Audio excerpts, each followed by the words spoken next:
Hi guys, today we're going to learn about rate of change or slope as it's commonly known.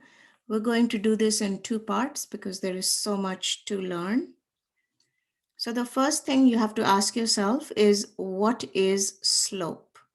So slope is the name we give when we measure how steep a line is. So the slope of a line is a measure of its steepness. And when we calculate it, we say that slope is rise over run, or we can say that slope is the change in y over the change in x. Now note that the numerator has the y. So make sure you remember it's y over x.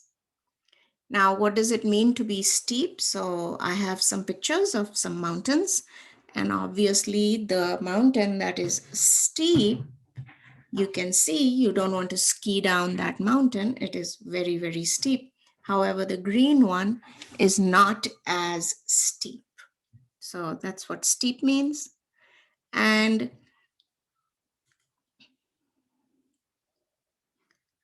rate of change is slope. So slope is really the rate of change. And when we say rate of change, we are talking about the unit rate. So slope can be calculated in many, many ways. The easiest one is to calculate it if you know ordered pairs or you're given ordered pairs.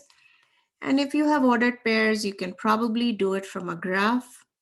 You can do it from a table, but you can also find the rate of change from in a word problem or an equation. And we're going to learn all of them. So just keep in mind that slope is another name for rate of change. It is the change in y over change in x. It is the change in dependent variable over the change in independent variable.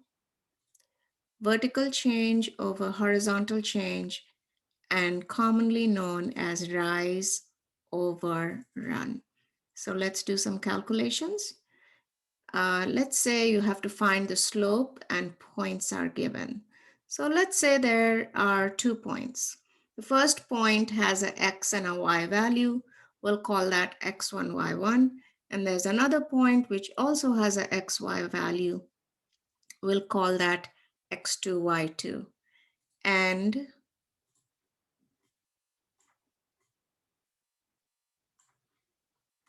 okay, so slope is calculated by y2 minus y1 over x2 minus x1. The letter m is used for slope, and what you have to do is you have to subtract the y's and put it over the subtraction of the x's. Make sure you're doing the subtraction in the same direction. It doesn't really matter if you do y2 minus y1 or y1 minus y2, as I am going to show you in a few moments. So here's our first question. What is the slope of the line that passes through those two ordered pairs? Since you're going to be using a formula, remember that you have to write the formula, plug in, and then solve. So I would like you to write out the two ordered pairs, one below the other. And then I want you to circle just the y values. So you're going to take your pencil and circle the y values. And that is to remind you which subtraction needs to be done first. Now you start with the formula and then you write m equals, and in the numerator you're going to do 0 minus negative 2 and divide that by minus 1 minus 3. Then you calculate. M equals, the numerator becomes 2, the denominator becomes negative 4. This is a fraction, and if your denominator is a negative number, then the entire fraction becomes negative, and all fractions must be simplified always. So this is your final answer. The slope of the line is m equals negative 1 over 2. So I want you to pause the video and try this. Find the slope of the line that passes through these 2 points. All right, let's see what you got. You want to make sure that you write the 2 ordered pairs, one below the other, and circle the y values.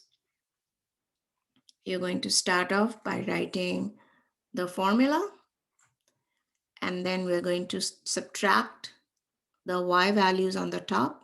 I'm just going to do 3 minus -1, and in the denominator, it'll be 1 minus 4. And then you start calculating. M equals, the numerator becomes 4. The denominator becomes -3. Remember, if the denominator is negative, the entire fraction becomes negative, and you leave slope as an improper fraction. And this is because we want to see the rise and the run. And remember that the fraction becomes negative. So next we look at rate of change from a table. This is a problem from your textbook. Somebody is driving, and the longer you drive, the more distance you cover. Okay, obviously, as the time is going up, this distance is going up as well. So if we are trying to find rate, we must subtract the y values. In this case, it will be change in distance over change in time. And so you want to make sure that your x's are going by ones, because we want to find the unit rate. So you want to make sure it's linear, it's going up by the same amount. So change in distance is 260 feet over 1 minute. And so the rate is 260 feet per minute. Remember, unit rate.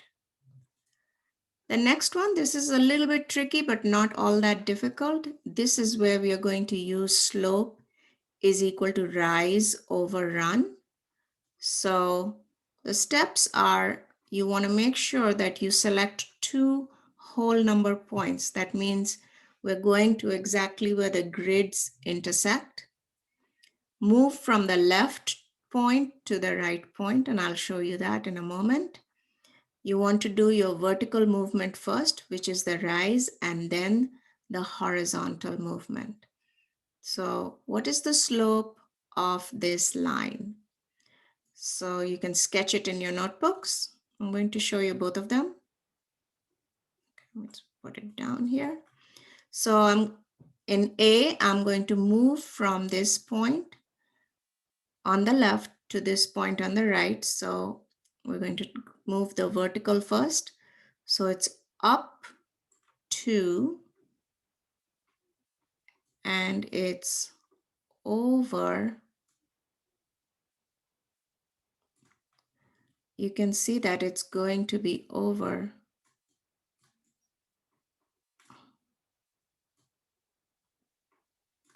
Okay, that's how you're going to show the rise and the run. And so up 2 over 5. So the slope is +2 over +5, which is 2 over 5. On the right side, we're going to start from the left, move towards the right. So the first movement is going down 2, and then this one is over 6 units. So you're going to write the slope is 2, down means minus, so -2 over 6. And you have to simplify the fraction. So the answer becomes -1/3. All right, now on to our second video. And I will do this in a separate video. Goodbye.